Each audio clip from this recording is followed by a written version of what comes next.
नमस्कार, मैं बादल चौधरी और आप देख रहे हैं युवा हिंदुस्तान न्यूज, हिंदुस्तान का एकमात्र युवा न्यूज चैनल। इस वर्ष भारत में 5 राज्यों के चुनाव होने हैं। इस बीच चुनावी सरगर्मियां चरम पर हैं। आरोप प्रत्यारोप का मौसम है और जनता को लुभाने का हर राजनीतिक दल का मकसद है। लेकिन इस बीच एक बड़ा सवाल खड़ा होता है कि क्या राजनीतिक दल युवाओं को अपने पक्ष में ले पाए हैं। इस पर हमारे साथ चर्चा करने के लिए 4 चेहरे जुड़ रहे हैं। इनमें आर्यन खन्ना 13 वर्षीय छात्र हैं, मुंबई से आते हैं और कक्षा 8वीं में पढ़ते हैं। इनके अलावा कनिष्क वत्स जो 16 वर्षीय छात्र हैं, दिल्ली में रहते हैं और कक्षा 11वीं में saint Xavier senior secondary school में पढ़ते हैं। इनके अलावा जानवी जायसवाल जी जो 18 वर्षीय छात्रा हैं और ये बीएससी कंप्यूटर साइंस ऑनर्स कर रही हैं इंद्रप्रस्थ कॉलेज से। ये उत्तर प्रदेश के भदोही से आती हैं। इनके अलावा जो हमारे चौथे पैनलिस्ट हैं अनुभव सिंह जी जो 18 वर्षीय छात्र हैं, ग्रेजुएशन कर रहे हैं रामजस कॉलेज से और जौनपुर उत्तर प्रदेश से आते हैं। स्वागत है आप सभी का। सबसे पहले अनुभव सिंह जी, मैं आपसे जानना चाहूंगा, आप क्योंकि उत्तर प्रदेश से आते हैं तो क्या माहौल है उत्तर प्रदेश में, किस पार्टी को की पकड़ मजबूत होती आपको दिख रही है और ऐसे क्या मुद्दे हैं, क्या कारण है कि वो पार्टी मजबूत पकड़ जमाए हुए है अपनी उत्तर प्रदेश में। अनुभव सिंह जी बहुत बहुत धन्यवाद आपके प्रश्न के लिए।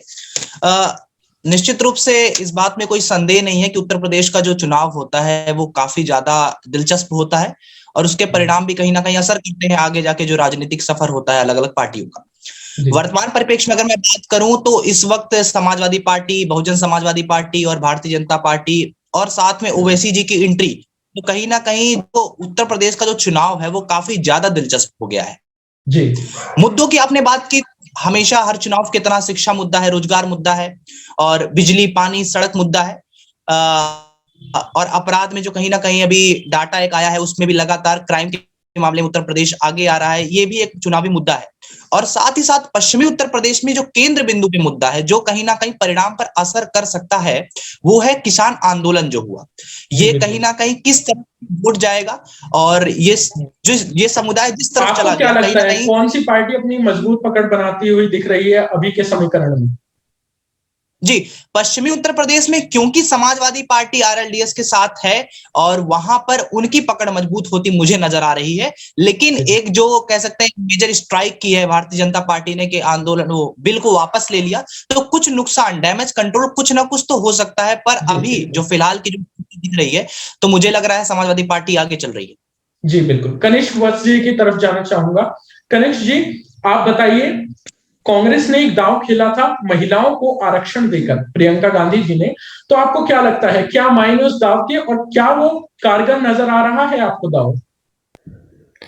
निश्चित ही रूप से काफ़ी अच्छा एक कदम उठाया था ये कांग्रेस ने, किंतु ये भी हमें ध्यान में रखना होगा कि कांग्रेस को पिछले चुनावों में काफ़ी मुश्किलें सहनी पड़ी थी, जैसे कि बहुत कम सीटें आई थी, तो अचानक से बहुत ज़्यादा बढ़ जाना और जनता का अचानक से कांग्रेस की तरफ जिसको कहते हैं ना अट्रैक्ट हो जाना, तो ये तो पॉसिबल नहीं है। लेकिन निश्चित ही इसका एक काफ़ी अच्छी छवि बनेगी कांग्रेस की यूपी में इस कदम से। जानवी जायसवाल जी, आप भी उत्तर प्रदेश से आती हैं, तो आपसे पूछना चाहूंगा, जिस प्रकार से उत्तर प्रदेश के किसानों ने आंदोलन किया था 2021 में, जो 2021 में ही खत्म हुआ, और क्योंकि तीनों कृषि कानून रद्द कर दिए गए थे, लेकिन बाद में जो बाकी डिमांड्स थी किसानों की, उनपे सहमति किसानों और सरकार में थोड़ी अटपटी रही। तो क्या लगता है आपको, क्या नुकसान झेलने पड़ सकते हैं बीजेपी को जो सत्ता में है उत्तर प्रदेश में? जानवी जी। जी बहुत धन्यवाद सर मुझे ये मौका देने के लिए। मेरे हिसाब से भारतीय जनता पार्टी ने जो भी कदम उठाए किसान से रिलेटेड, उनको बहुत कठिनाइयां हो सकती है इसके संदर्भ में। और जी, आर्यन खन्ना जी की तरफ बढ़ना चाहूंगा। आर्यन जी, आपके अनुसार क्या लगता है बीजेपी को कितना नुकसान होने के चांसेस है हालांकि बिल वापस लिए जा चुके हैं, लेकिन फिर भी क्योंकि कुछ डिमांड्स हैं जो बाकी हैं, उन पे सहमति तो बनी है, लेकिन वो अभी तक लागू नहीं की गई है। आपको क्या लगता है आर्यन जी, क्या नुकसान बीजेपी को उत्तर प्रदेश में? जी, शुक्रिया। पहले तो मैं चाहूंगा आप लोग को शुक्रिया करने के लिए, क्योंकि आप लोग बहुत अच्छा काम कर रहे हैं। सेकेंडली, पॉइंट पे आते हुए, बीजेपी को शायद से बहुत नुकसान होने वाला है, बिकॉज ये प्रिडिक्शन बता सकता हूँ, बिकॉज जिस तरीके से समाजवादी पार्टी ने जो ग्रिप की है, अपना ग्रिप करते हैं ना, जैसे फॉर एग्जांपल अट्रैक्ट करना, जैसे एक पैनलिस्ट ने बोला, हमारे फेलो पैनलिस्ट ने बोला, तो वो जो ग्रिप जो उन लोगों ने बना ली है समाजवादी पार्टी वालों ने, ये सारे पार्टीज को थोड़ा सा नुकसान पहुंचाएगा ही पहुंचाएगा। और आपकी दूसरे क्वेश्चन पे आते हुए कि वो बिल सारे वापस लेने हुए, उससे आई गेस कुछ फर्क नहीं पड़ा, बिकॉज वो जो ग्रिप जो समाजवादी पार्टी ने बनाई है, वो लॉस ही करवाएगी सारे अदर पार्टीज को जो अगेंस्ट है। जी, अनुभव जी की तरफ जाना चाहूंगा। अनुभव जी, क्या कारण, कैसी, जैसे आर्यन जी ने बताया कि ग्रिप बनाई है समाजवादी पार्टी ने, आपके अनुसार युवा नजरिए से क्या ग्रिप, क्या वो मुद्दे रहे जिसमें समाजवादी पार्टी ने अपनी पकड़ बनाई उत्तर प्रदेश में? अनुभव जी। जी, 3 प्रमुख कारण हैं जो मुझे नजर आ रहे हैं।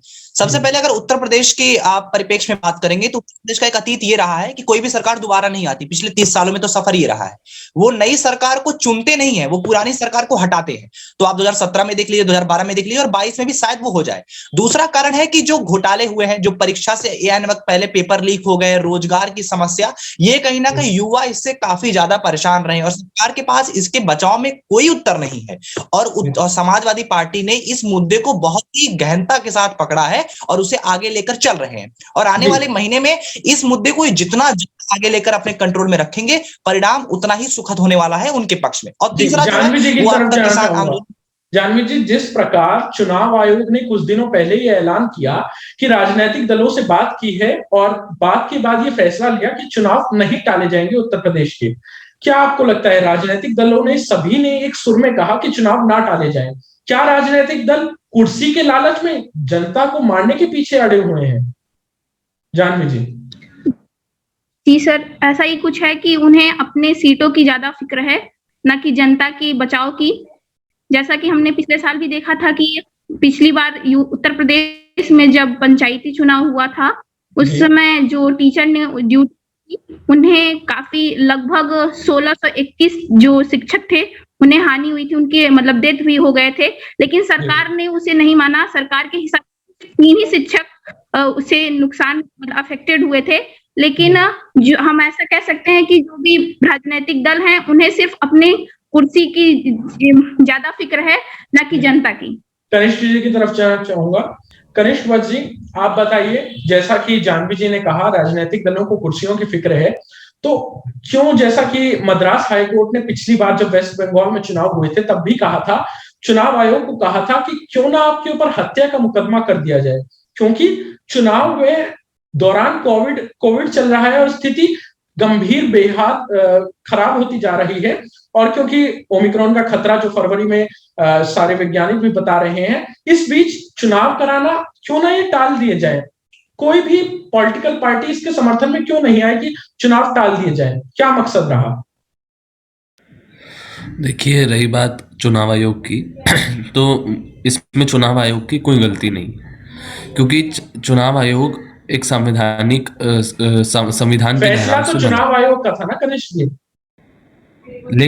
लेकिन फैसला करने के लिए, अगर आपने ये पढ़ा हो कि फैसला करने के लिए उनको एक बहुत ही बेहद ज़रूरी वजह चाहिए थी। ज़रूरी वजह कहाँ है? डेनमार्क में चुनाव हो रहे हैं, पोलैंड में चुनाव हुए, बिहार में जब हमारे पास कम, वैज्ञानिक कह रहे हैं कि फरवरी में कोरोना का खतरा बढ़ सकता है, रैलियां होती है पॉलिटिकल पार्टीज की, कौन से नियम पालन किए जाते हैं कोविड को लेकर पॉलिटिकल पार्टी की रैली में? एक रैली बता दीजिए आप जिसमें कोविड के नियमों का पालन किया जाए। जी बताइए। मैं कह रहा हूं कि इसमें चुनाव आयोग की गलती नहीं, ये पूरी गलती राजनीतिक दलों की है। और क्यों गलती है? क्योंकि ये कैंडिडेट एक इलेक्शन जिसको मोड कहते हैं ना, कि इलेक्शन मोड से हमारे जो दल हैं, हमारे नेता हैं, उठ नहीं पा रहे हैं। गवर्नेंस से ज़्यादा उनका अब इलेक्शन मोड पे आ गया है। तो उम्मीदवार बनने के लिए अगर वो उतने उत्सुक होंगे तो कहाँ से चुनाव टाले जाएंगे, कहाँ रैलियों में सुरक्षा व्यवस्था का पालन किया जाएगा? यही आर्यन मेन जी की तरफ समस्या है। बढ़ना चाहूंगा। आर्यन खन्ना जी, जैसा कि कनिष्क जी ने कहा कि पॉलिटिकल पार्टीज की गलतियां हैं कि उन्होंने नियमों का पालन नहीं करते, इसी हिसाब से आपसे जानना चाहेंगे क्यों पॉलिटिकल पार्टीज ऐसा कर रही हैं कि जनता की फिक्र नहीं कर रही और कुर्सी का लालच कर रही हैं? क्या जनता का जवाब देने का वक्त आ गया है? क्या हमारे पास कोई भी ऐसी पॉलिटिकल पार्टी नहीं बची जो जनता के हित में सोचती हो? क्यों इलेक्शंस को आगे शिफ्ट नहीं कराने का जो फैसला आया चुनाव आयोग का, पॉलिटिकल पार्टीज ने उनका समर्थन क्यों किया? एक भी पार्टी, चाहे वो सत्ता पक्ष हो बीजेपी का या विपक्ष हो, सबने एक सुर में कहा कि इलेक्शन शिफ्ट नहीं होने चाहिए। हालांकि कोविड का खतरा अभी जारी है उत्तर प्रदेश में। शुक्रिया ये क्वेश्चन के लिए, पर पता है प्रॉब्लम क्या है? प्रॉब्लम ये है कि ये पार्टी समझ नहीं सकती सब कुछ सीट का है और इसलिए क्राइम रेट बढ़ेगा, ठीक है, उसके इसलिए ये सारा रैली, पॉलिटिकल रैलीज होंगी। For what? कि क्यों चाहिए आप लोग को? ये पार्टीज का क्या मकसद होता है जब कोई इलेक्ट होता है, जब कोई पार्टी क्या इलेक्ट होती है? उनका मकसद रहता है लोगों की प्रोटेक्शन करना, उनके वेल विशर्स बनना। बट यहाँ हमारे तो अलग ही है। कितने मतलब 3.5 करोड़ केसेस है इंडिया में और अबाउट 5 लाख डेथ्स हो गए हैं ऑलरेडी। चल बसे लोग, 5 लाख लोग चल बसे। और यूपी में तो अलग ही है। यहाँ लोग समझ नहीं सकते एक ही बात कि अगर थोड़ा सा हमने बढ़ा दिया, थोड़ा सा हमने हमने थोड़ा डेट बढ़ा दिए पॉलिटिकल ये इलेक्शंस के, क्या हो जाएगा? कैसी आग लग रही है? जी बिल्कुल, मैं समझ नहीं आया। टिप्पणी लेना चाहूंगा।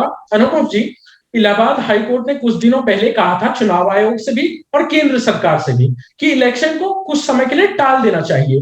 क्या चुनाव ये जो हाईकोर्ट का ने जो दिशा निर्देश दिए थे, एक तरह से कहा था, क्या उसका कमी रह गई कि पालन नहीं कर पाए पॉलिटिकल पार्टीज? जी देखिए, इसका बहुत ही सीधा सा उत्तर है, क्योंकि जब राजनीतिक महत्वाकांक्षा की बात जब भारत में आती है तो सारी राजनीतिक पार्टियां एक सुर में ही बात करती हैं और सत्ता का लोभ तो सभी को है। दूसरी बात कि दूसरे जब वेव आई थी उससे अगर हमने कुछ नहीं सीखा है तो मुझे लग रहा है ये सबसे बड़ी मूर्खता है। आज ही राजनीतिक पार्टियां नाम पर नाइट कर्फ्यू लगा दे रही हैं और सुबह लाखों की भीड़ में रैलियां, और ये जनता मूर्ख नहीं है, युवा मूर्ख नहीं है, ये सारी चीज दिख रहा है। और कहीं ना कहीं केंद्र के खिलाफ जो आवाज उठनी शुरू हुई थी वो सेकेंड वेव के बाद इतना दुर्दांत दृश्य जो था हम भूल नहीं सकते हैं। सरकारी आंकड़े चाहे जो कुछ कहे, लेकिन असलियत में हम सभी के सामने है। आज फरवरी मार्च में क्या स्थिति होगी हमें नहीं पता। ये चुनाव कराएंगे, वोट कराएंगे, जीतेंगे, शपथ लेंगे, उसके बाद की स्थिति से हाथ खड़ा कर देंगे। और चौथा महत्वपूर्ण पॉइंट, अभी केंद्र सरकार में 100 से अधिक सांसद उत्तराखंड, गोवा, मणिपुर, पंजाब, उत्तर प्रदेश में तैनात कर दिए गए हैं। केंद्र सरकार के मंत्री भी तैनात कर दिए। मतलब इनकी, जैसा कि कनिष्क जी ने कहा था, कि अपनी जिम्मेदारी से मुक्त हो गए हैं। ये इनका काम है कि इलेक्शन प्रोपेगेंडा करना। तो एक तरफ ये अपनी ड्यूटी भी नहीं निभा रहे हैं, दूसरा जो इनकी जिम्मेदारी है उससे भी हाथ खड़ा कर दे रहे हैं। तो ये भविष्य के ज्ञाता है क्या है, ये कहीं ना कहीं महत्वाकांक्षी होकर खुद सरकार में आना चाहते हैं और इसमें विपक्ष भी इनके साथ ही है। तो मुझे लग रहा है इसमें कॉन्स्टिट्यूशनल करना चाहिए। 6 महीने का प्रावधान भी है, इमरजेंसी लगाकर आगे बढ़ाया जा सकता है। और इस आपातकाल स्थिति, ये कोरोना आपातकाल स्थिति ही है। जी जी, मैं जानवी जी की तरफ बढ़ना चाहूंगा। जानवी जी, आपके आसपास क्या माहौल है? क्योंकि आप भदोही उत्तर प्रदेश से आती हैं, वहां पॉलिटिकल रैलीज चल रही होंगी उत्तर प्रदेश में जो इलेक्शन है उसको लेकर। क्या पॉलिटिकल रैलीज में कोरोना के रोकथाम के जो गाइडलाइंस है उनका पालन किया जा रहा है?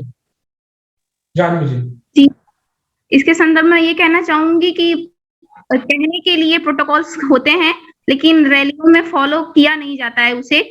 जितना भी प्रोटोकॉल्स फॉलो करवाने हैं यहाँ पर, वो सभी अगर देखा जाए पिछले साल भी स्कूलों में कराए जाते हैं और रैलियों में तो ऐसा कुछ देखने को नहीं मिला है। क्योंकि पिछले साल इलेक्शन में भी हमने देखा है कि रैलियां जमकर हुई हैं, चाहे वो उत्तर प्रदेश में हो या बंगाल में हुआ था वहां पर भी, और लेकिन प्रोटोकॉल्स भी फॉलो नहीं किए गए हैं। जी, अब मैं, क्योंकि कार्यक्रम के अंत की तरफ बढ़ रहे हैं, तो मैं सबसे अंतिम टिप्पणी लेना चाहूंगा। सबसे पहले कनिष्क जी, क्या संदेश आपके जनता के लिए, सत्ता के लिए, विपक्ष के लिए, कोरोना के रोकथाम के लिए और इलेक्शन को लेकर आपकी आखिरी टिप्पणी? कनिष्क जी। सबसे बड़ा ये है कि जनता को मेरा सबसे बड़ा निवेदन ये है कि इन राजनेताओं की बातों में आप मत फंसिए। अंत में कोरोना में नेता नहीं मरे थे, अप्रैल मई में सब गायब हो गए थे, लोग ही मर रहे थे, तो अंत में भुगतना आपको ही पड़ेगा। तो बेहतर है कि दिमाग से काम लें, विवेक से काम लें और स्वस्थ रहें, मस्त रहें, और क्या। आर्यन खन्ना जी, आपकी तरफ आखिरी टिप्पणी। हाँ जी, शुक्रिया। और ये मेरा रिक्वेस्ट है, छोटी सी दरख्वास्त है सारे पॉलिटिशियंस को। आप लोग लीडर्स हैं यहाँ के, ठीक है? आप लोग को लीड करना है, फ्यूचर आपके हाथ में, सब कुछ आपके हाथ में। कृपया हमारी मदद कीजिए, लोग का भलाई का बारे में सोचिए, बिकॉज वही आपका काम है, ठीक है?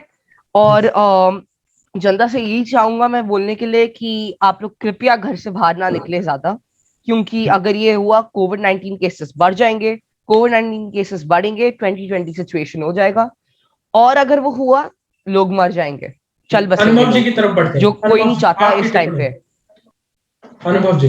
जी, मेरी टिप्पणी इतनी है कि इस लोकतांत्रिक त्योहार जो आने वाला है, सभी देश की जो जनता है, जिन 5 राज्यों की जनता, उनसे विनती है कि आप असल मुद्दों पर देखिए, असल मुद्दों पर पार्टियों ने क्या क्या किया है, क्या क्या नहीं किया है, और इस राजनीतिक प्रक्रिया में धर्म, जाति, मजहब के नाम पर वोट कतई मत करिए। और पॉलिटिकल लीडर से भी एक विनती है कि अगर हो सके तो 6 महीना 4 महीना इलेक्शंस को आगे कर दें, कुछ घट नहीं जाएगा इससे। बहुत बहुत धन्यवाद। जानवी जी, आपकी तरफ आखिरी टिप्पणी। जी सर, मैं अनुभव सिंह जी से सहमत हूं कि अपने हिसाब से अपनी सुरक्षा अपने हाथ में है, इसलिए सोच समझ के विवेक से वोट करें।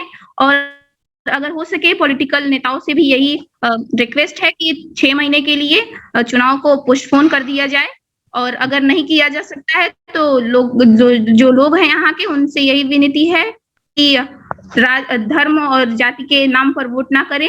जिन्होंने जैसा काम किया है उसके आधार पर दें, जी, और सही घर में रहिए, सुरक्षित रहिए।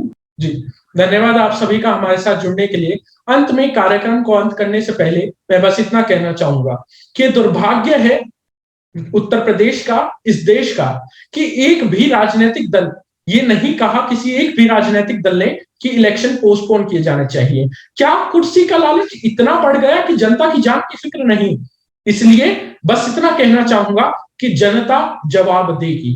धन्यवाद। धन्यवाद आप सभी का हमारे साथ जुड़ने के लिए और विचार जनता के समक्ष रखने के लिए।